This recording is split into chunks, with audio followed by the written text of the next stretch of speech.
Bonjour à tous et à toutes. Bienvenue sur cette web démo qui est dédiée à la gestion de vos paiements fournisseurs sur maconta.fr. Nous avons eu beaucoup de retours, nous sommes à peu près une vingtaine sur 80 inscrits, donc je pense que le reste des inscrits va arriver petit à petit. Avant de commencer, un petit topo sur l'organisation. Pour ceux qui nous rejoignent pour la première fois dans ce format, nous le proposons depuis le mois d'avril sur différents sujets comme la synchronisation bancaire, la TVA, la prise en main du logiciel, la facturation. Et nous essayons d'améliorer les web démos au fur et à mesure.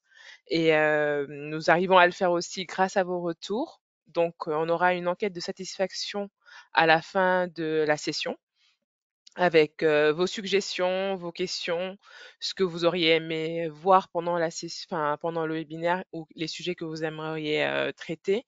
Donc, n'hésitez pas à nous faire vos retours. Ça va vraiment nous aider sur la suite pour peaufiner nos webinaires ou avoir des sujets qui sont vraiment adaptés à vos besoins. Sur la pratique toujours, vous pouvez nous poser vos questions tout au long de la présentation, donc qui est faite par Sylvain. Je lui passerai la main juste après, qui est directeur produit chez maconta.fr. Donc les questions sont dans la bulle avec le point d'interrogation en haut à droite de votre écran. Vous pouvez nous envoyer donc tout au long de la présentation en indiquant bien vos coordonnées, donc votre numéro de téléphone, car nous vous contacterons après le webinaire si la question n'a pas été traitée en cours de session.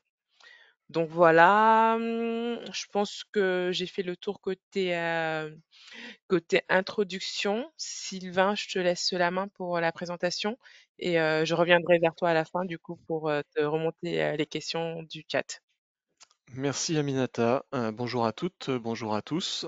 Donc effectivement, bienvenue dans ce webinaire sur la gestion des fournisseurs au travers de maconta.fr. Donc Sylvain Badina, je suis effectivement directeur produit. Une nouvelle vie pour moi, j'étais longtemps expert comptable à accompagner des clients. Voilà pour cette rapide introduction. Je vous propose qu'on passe directement dans le vif du sujet qui vous intéresse, la gestion des fournisseurs. Du coup, j'avais envie de vous faire une première présentation avant de rentrer dans le logiciel. Pourquoi pour qui et quel intérêt.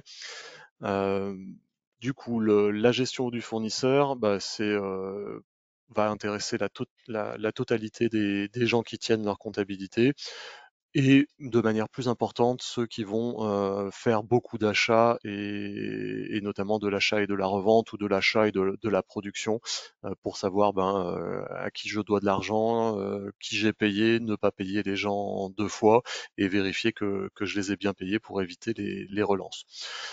Quand on a beaucoup uniquement des frais généraux type facture de téléphone qui sont prélevés mensuellement ou autre, l'intérêt est un petit peu plus limité. Il existe deux types de comptabilité selon le régime fiscal. Dans les deux, on peut gérer les fournisseurs, mais dans la pratique, ceux qui gèrent principalement des fournisseurs dans leur logiciel de comptabilité sont les gens qui tiennent une comptabilité d'engagement, une comptabilité en créance dette, c'est-à-dire qu'ils enregistrent au fil de l'eau les factures qu'ils reçoivent et ils enregistrent quand les paiements sont faits au travers de la banque, le paiement et la gestion des fournisseurs permet de gérer ces paiements-là et puis de suivre que tout le monde a bien été payé.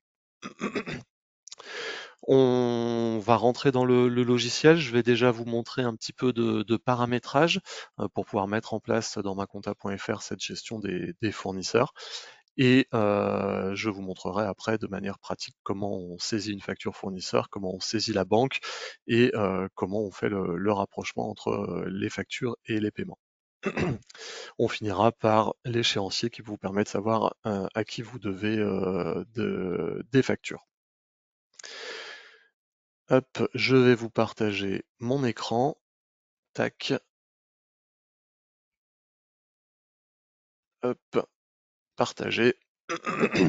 Donc logiquement, vous voyez mon écran et rapidement une petite présentation. Je ne sais pas si vous avez l'habitude de cette nouvelle interface. Donc je me suis connecté directement sur la nouvelle interface qui présente un nouveau graphique plus moderne et surtout derrière des choses que vous voyez pas parce que c'est dans le code, mais une mise à jour complète de notre code pour pouvoir ouvrir de nouvelles fonctionnalités et se préparer aux fonctionnalités de demain. On en parlera d'ailleurs un tout petit peu au cours de ce webinaire. Des choses ont été migrées sur la nouvelle interface, d'autres pas, donc je ferai des allers-retours entre ces deux interfaces. On peut basculer sur l'interface avec le petit bouton en haut à droite, dans un sens ou dans l'autre. Au niveau du paramétrage dans la nouvelle interface, ça se situe sous le nom du dossier, qui s'appelle démo, mais vous retrouvez le nom de votre dossier, et dans les paramètres. Je vous le disais, c'est essentiellement des gens qui vont gérer des créances dettes, qui vont avoir la partie de gestion des fournisseurs. Donc cette partie-là est activée chez moi et je vais pouvoir du coup enregistrer des factures et leur paiement. Donc ça, c'est le premier paramétrage spécifique pour la gestion des fournisseurs qui nous intéresse. Dans les autres paramètres, au niveau de la saisie, moi j'ai activé la saisie par numéro de compte parce que je trouve que quand on fait des fournisseurs, tous les comptes fournisseurs, c'est comme ça, c'est le plan comptable français, commence par 401 et après je vous montrerai, on a le nom du fournisseur dans le numéro de compte. Moi j'aime bien l'avoir, après on peut les retrouver aussi sans avoir la saisie par numéro de compte qui est activée.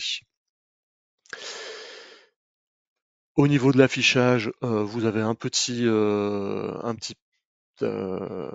élément que vous pouvez sélectionner qui est l'affichage des comptes partenaires. Donc les comptes fournisseurs sont des partenaires au même titre que les clients, notamment dans le logiciel Maconta. Et là, je vois les comptes qui sont actifs, les comptes qui sont non actifs ou les actifs non soldés ou tous les comptes. Moi, j'aime bien voir tous ceux que j'ai laissés actifs. D'où le choix de ce paramétrage. Et au niveau du contrôle, un élément à activer qui est le lettrage des comptes partenaires, donc le lettrage des comptes fournisseurs. Le lettrage, je vous le montrerai de manière pratique dans le logiciel au cours de la démonstration. C'est le rapprochement d'une facture et de son paiement. Donc il faut l'activer et après on a un écart maximal de lettrage qui nous permet de gérer, de dire c'est un arrondi ou c'est pas un arrondi. Au niveau du paiement fournisseur, vous avez le choix de mettre par défaut un délai de règlement, qui est le délai de règlement que vous souhaitez voir appliqué à la saisie de vos factures, sachant que cet élément-là est paramétrable au niveau de chaque fournisseur pour l'adapter au fournisseur. Voilà dans les paramétrages du fournisseur, les paramètres généraux. Et je vais aller vous montrer tout de suite, et là du coup c'est encore sur l'ancienne interface, le paramétrage des comptes partenaires fournisseurs. Donc on se trouve dans le menu qui s'appelle comptabilité, partenaires, fournisseurs, et là j'ai ma liste de mes fournisseurs. J'en ai quelques-uns qui existent dans mon dossier, je peux en créer un nouveau à partir du petit plus. Il commence forcément par le code 401, je vous l'ai dit tout à l'heure. Je peux lui indiquer s'il est actif ou non actif. Je peux lui dire si c'est une personne physique ou une personne morale, donc une société ou une entreprise individuelle. Je lui mets un code, 401 test. Je peux lui renseigner ou pas un sirène, ça me permettra à terme avec la facture électronique d'automatiser un certain nombre d'éléments et je peux lui dire que c'est mon test en raison sociale. La numérotation là est relativement libre, à vous de l'adapter à vos besoins et avec quelques contraintes parce que c'est un code informatique. La raison sociale là est beaucoup plus libre. Je pourrais dire que c'est le test de La Rochelle. Et vous pouvez renseigner tout ce que vous voulez pour vous créer un petit annuaire de vos fournisseurs si vous ne les avez pas par ailleurs. On peut lui rattacher un compte de charge par défaut et dire qu'à ce fournisseur, je lui achète de la prestation Et je vous le disais, les modes de paiement par défaut, je lui fais un virement à 30 jours fin de mois.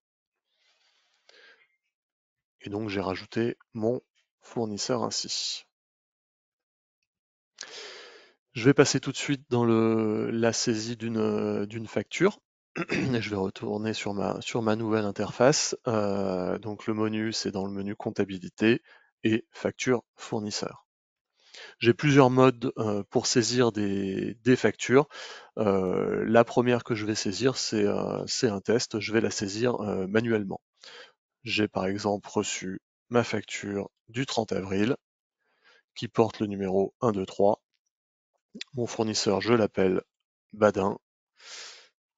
Hop, je sélectionne mon fournisseur. Son montant était de 400 euros et je vais lui dire que c'est de l'entretien et des réparations. Par défaut, dans mon compte entretien et réparation, j'avais paramétré un taux de TVA à 20% par défaut, donc il m'a calculé la TVA, 80 euros, et ma facture fait bien 480 euros TTC, c'est ce que je dois payer à mon fournisseur. Je peux y joindre un justificatif, et donc je vais aller chercher ma facture que j'ai préparée sur un autre écran. Tac. Ah, est-ce que mon écran. Voilà. Et je vais la déposer et je vais ajouter ma facture. Donc j'ai un justificatif qui a été rajouté. Ça me permet de conserver, attaché à mon écriture comptable, mes pièces. Et je comptabilise ma facture. J'étais au mois de janvier, donc la facture s'est comptabilisée au mois de janvier.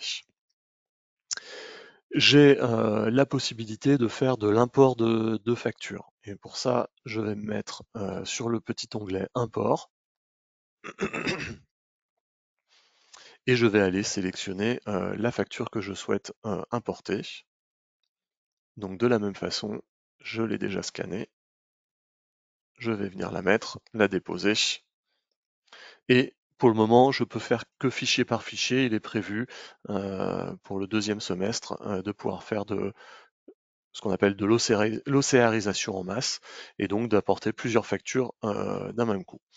J'ai un OCR donc, qui va aller lire les caractéristiques de mon document. Il m'a retrouvé la date de la facture, le montant hors taxe, TVA, TTC. Pareil, ces éléments-là, on est en train de travailler pour apporter plus d'informations et reconnaître plus d'informations. Et donc, je vais pouvoir lui dire que ma facture qui porte ce numéro-là, c'est pour mon fournisseur Badin, et lui indiquer que c'est toujours de l'entretien. Mon justificatif par rapport à tout à l'heure est déjà mis, puisque j'ai fait un scan de facture, et il m'avait reconnu, donc il m'a changé la période. Je peux comptabiliser ma facture, et je retrouve ma facture comptabilisée ici, comme je l'ai fait juste auparavant. Excusez-moi. Je vais vous remontrer la manip avec une autre facture, et puis surtout un autre petit automatisme qui est intéressant de mettre en place. Donc je vais importer une autre facture d'un autre fournisseur. Je renvoie ma facture, donc c'est une facture qui m'a trouvé au 24 janvier pour un montant de 167 euros hors taxe et 200,40 euros TTC. Je l'importe. Je me retrouve bien en janvier avec la facture que j'avais saisie manuellement et la facture qui est pré-saisie.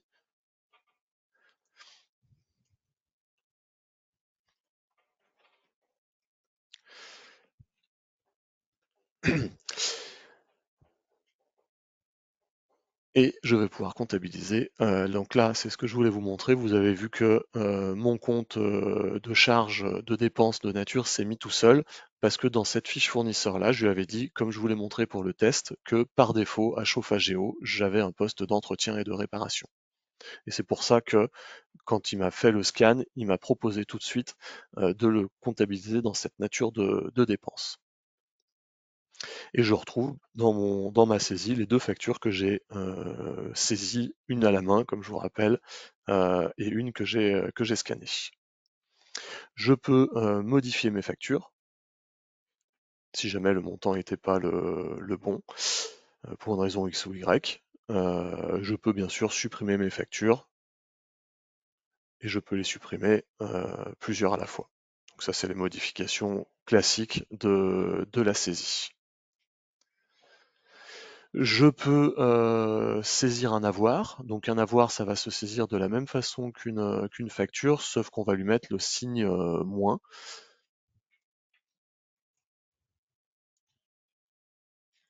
Je vais remettre mon chauffage et eau et j'attendais un avoir. J'étais pas d'accord avec le montant qui m'a été facturé.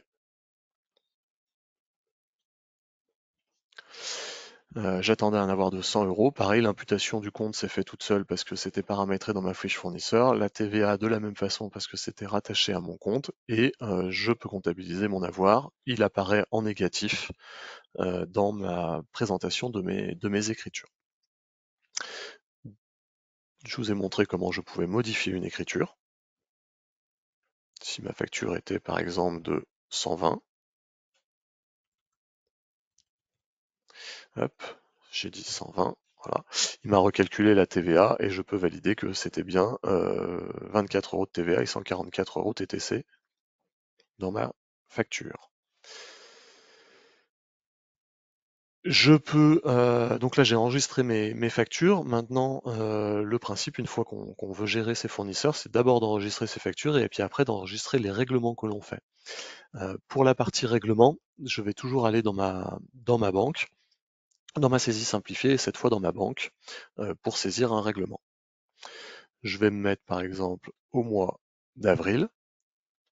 Je vais dire que j'ai fait un virement, qu'il est fait à Chauffage et Eau, que c'est une dépense.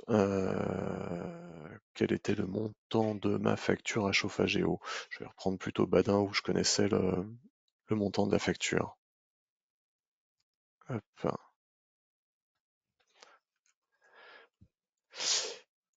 La première facture que j'avais mise était de 480 euros. Et je vais le mettre dans mon compte Badin. Et je vais pouvoir comptabiliser mon paiement. Donc j'ai un virement le 1er avril 2025 fait à Badin pour 480 euros. Bien sûr, quand je suis en connexion bancaire, ce que je vous conseille de faire, c'est-à-dire qu'on va automatiquement récupérer tous les mouvements bancaires qui se passent sur votre compte. On avait fait un webinaire spécifique pour cet élément-là. Et ben, j'aurai une imputation automatique où je lui aurais dit, chaque fois que tu vois Badin, c'est une dépense et ça va dans le compte Badin. Et donc cette règle d'imputation-là fait que chaque fois que j'ai une écriture qui contient Badin, automatiquement, il me le met dans le compte Badin et j'ai pas cette partie de saisie manuelle à faire que je vous ai montré juste avant. Et donc je gagne du temps dans la tenue de ma comptabilité. J'ai enregistré mes factures, j'ai enregistré mes paiements, j'essaye de faire ça de manière la plus automatisée possible pour gagner du temps.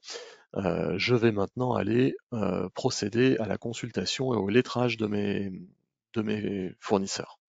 Donc je vais retourner pour ça dans ma liste des fournisseurs, donc sur mon ancienne interface. Et déjà j'ai le montant, la liste de mes comptes que j'ai qui sont actifs et ceux dans lesquels j'ai enregistré des factures et le solde que je leur dois. Donc je vais pouvoir aller sur mon fournisseur Badin, j'ai accès à tous ces paramétrages, mais j'ai aussi accès à la comptabilité.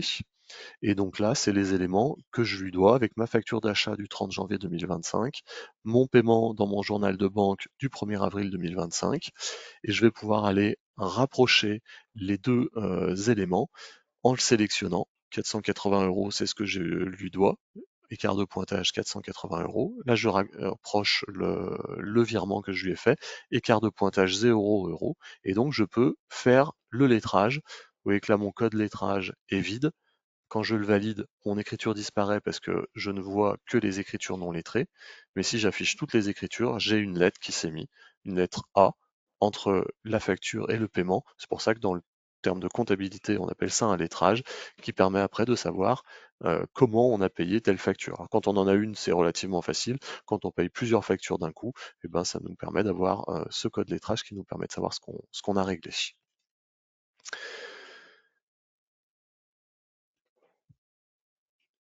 Autre élément important en termes de gestion, c'est cet échéancier fournisseur qui va me présenter l'ensemble des factures que je n'ai pas encore réglées à cette date-là, compte par compte.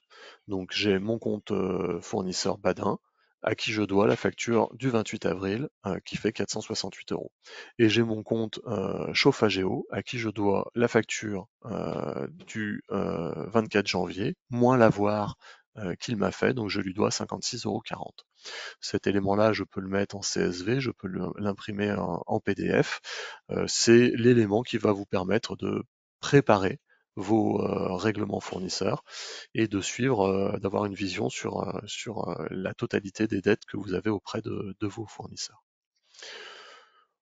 Je ne vais pas rentrer dans la présentation de ce menu-là, ça pourra faire l'objet d'un appel spécifique à l'assistance ou d'une consultation de nos foires aux questions. Mais sachez qu'on peut générer un fichier de prélèvement SEPA. Là, on s'adresse à des clients qui vont gérer beaucoup de fournisseurs et pour qui c'est plus facile, excusez-moi, d'avoir un fichier qu'on pourra transmettre à sa banque pour payer en une seule fois 10, 15, 20, 50, voire plus factures, plutôt que de saisir à la main sur le logiciel de la banque, les 10, 15, 20 ou 50 règlements. Donc on est dans des entreprises d'une certaine taille, mais voilà, cette fonctionnalité existe. C'est un moyen très efficace de suivre et de payer ses fournisseurs à partir de la comptabilité. Ça nécessite un tout petit peu plus de paramétrage, mais je suis pas sûr qu'on ait des personnes intéressées, donc on reviendra dessus si jamais il y a une demande. Voilà pour la présentation qu'on voulait faire du suivi fournisseur. Avant de regarder les questions, je voulais vous parler de Rico, qui est l'intelligence artificielle qu'on a implémentée il y a 2 mois maintenant dans le logiciel, pour vous aider à répondre rapidement aux premières questions que vous pouvez avoir. Donc l'assistance, elle est accessible avec ce petit point d'interrogation, et Rico, c'est cette petite icône. Euh, Vous pouvez lui poser une question. Alors formulez-lui votre question de manière intelligible. Des fois, on a des questions qui sont beaucoup trop courtes. Comment saisir une facture fournisseur? Et il va aller lire l'ensemble de notre base documentaire, donc qui sont les questions fréquentes qu'on a à l'assistance, les foires aux questions que je vous montrerai après. Il analyse les documents, et je pense que vous avez déjà vu fonctionner une intelligence artificielle. Il nous ressort toute une partie de comment faire. Et donc normalement, je vais déjà poser les questions hier, donc je vais vous montrer la question d'aujourd'hui. Accéder au menu de saisie, comptabilité, saisie simplifiée, facture fournisseur. On est pas mal, c'est ce que je vous ai dit de faire et ce que je vous ai montré. Si jamais Rico ne répond pas comme vous le souhaitez et qu'il n'a pas la réponse à votre question, il vous le dira. Et du coup, vous avez après la possibilité de passer par l'intercom, qui est le système de messagerie pour joindre l'assistance, avec la possibilité de chercher dans les facs si jamais vous trouvez scanner des factures fournisseurs. Et là, vous allez ouvrir une nouvelle fenêtre avec une fac détaillée et des copies d'écran pour scanner vos factures fournisseurs. Et si jamais vous ne trouvez pas votre réponse, la possibilité de lancer une question à l'assistance. Voilà, en indiquant votre question et en répondant déjà à quelques petites questions pour être le mieux dépanné possible. Voilà. Le délai de réponse qu'on essaye de tenir sur l'assistance, c'est la demi-journée. Forcément, avec la période fiscale, on a énormément de demandes, tout le monde faisant sa déclaration un petit peu au dernier moment. Donc on monte à 1 voire 2 journées. Surtout sur l'assistance, chaque fois que vous posez une question, que vous relancez l'assistance, vous repassez à la fin de la pile. Et on traite les demandes dans l'ordre d'arrivée. Donc même si On vous a pas répondu encore. C'est pas qu'on n'a pas eu votre demande. Tant qu'elle apparaît là, c'est qu'elle est bien dans nos bases de données, de questions et de réponses à apporter. Mais laissez-nous bien le temps de répondre. Si vous remettez quelque chose, une petite phrase en nous disant j'ai pas eu de réponse, et ben vous repassez à la fin de la liste et donc vous aurez votre réponse encore moins vite. Voilà pour le tour de ce que je voulais vous faire. Euh, Aminata, des questions? Oui, oui, Sylvain, merci beaucoup pour cette présentation. Oui, on a quelques questions. Est-ce que tu pourrais remontrer le process pour l'import par scan des factures fournisseurs? Si tu peux refaire la manipulation. Je refais la manipulation. Hop, donc je repartage mon écran. Donc j'étais dans le menu comptabilité, facture fournisseur. Je ne l'ai pas dit, mais facture client, ce serait la même chose, hein. Facture fournisseur, comptabilité, et là j'ai un petit onglet import de facture. Je vais chercher le scan de la facture que j'ai fait et je viens le déposer dans la petite fenêtre. Et je clique sur envoyer.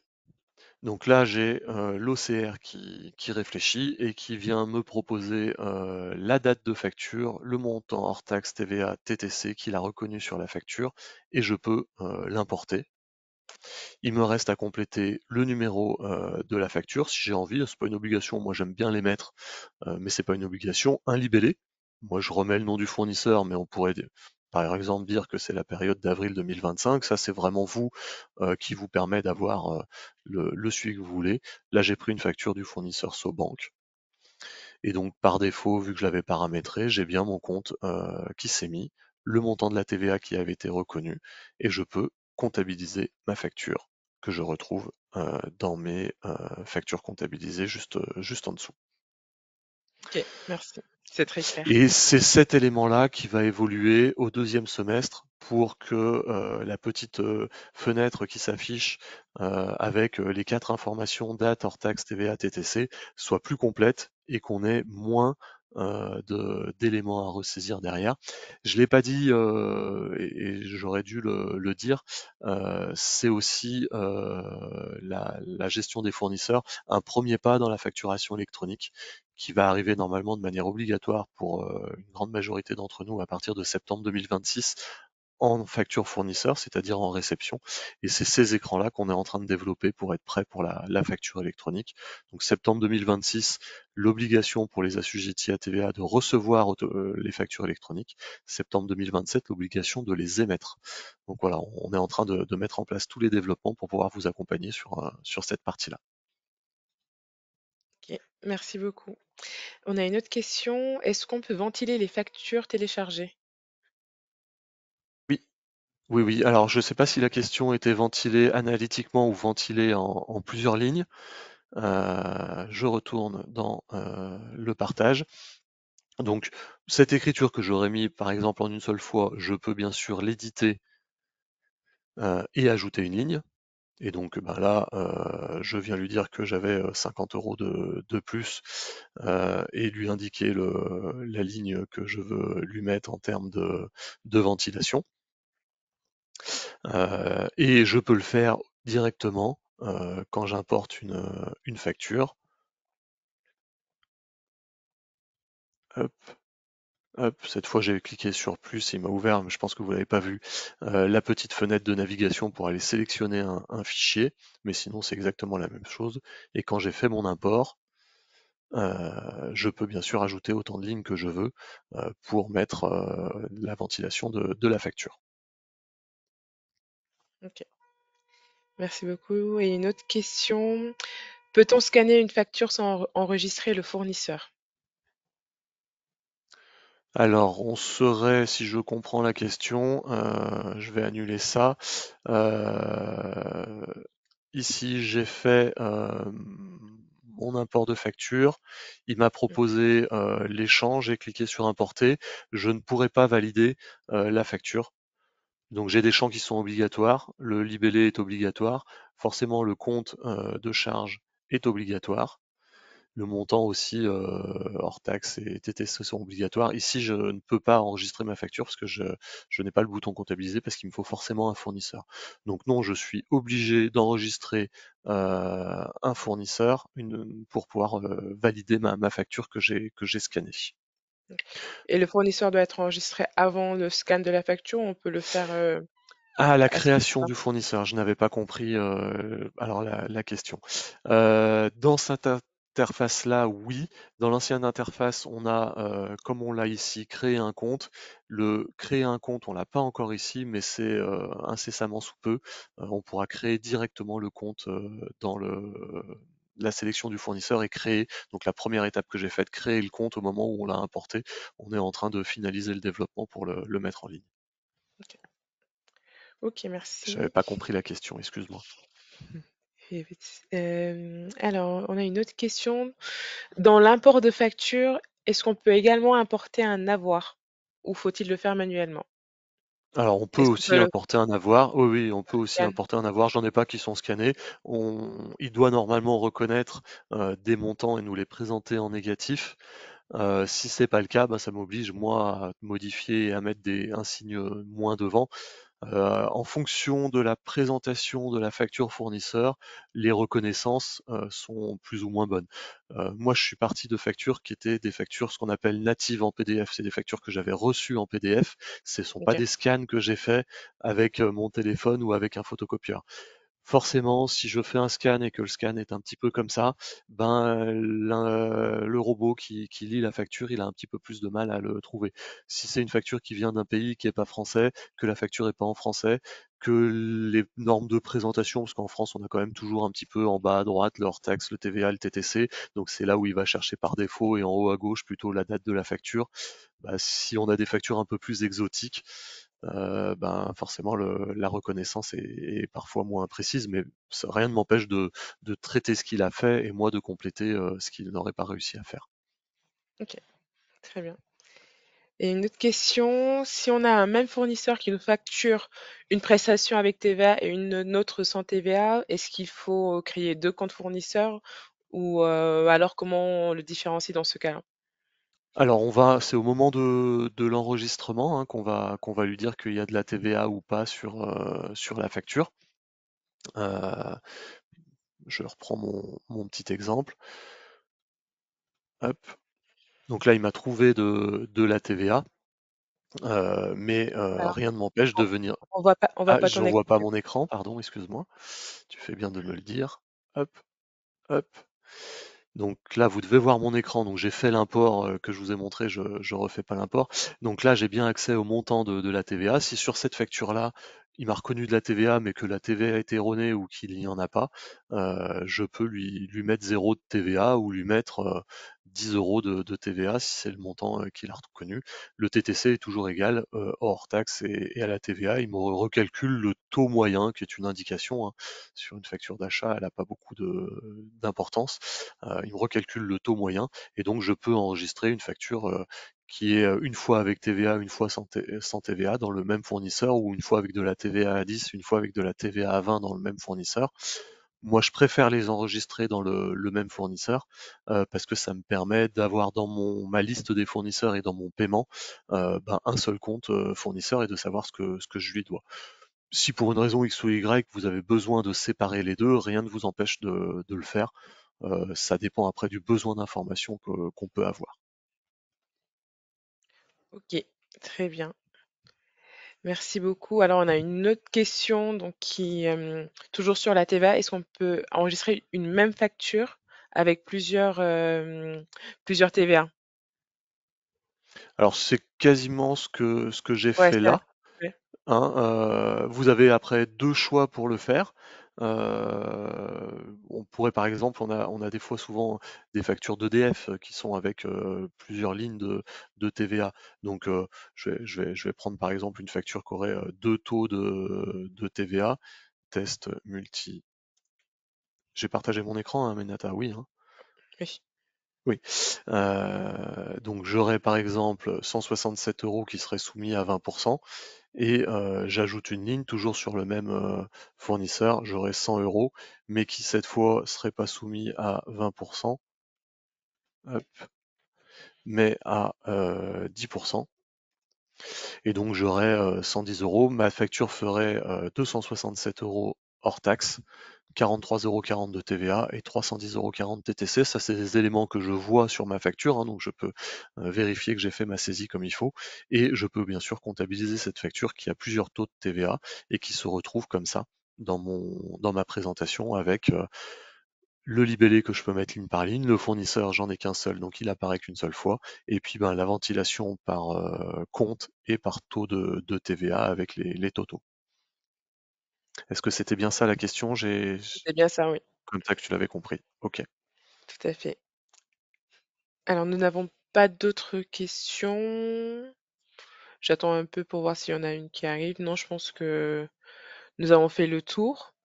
Merci en tout cas à tous, à toutes et à tous d'avoir participé à cette web démo.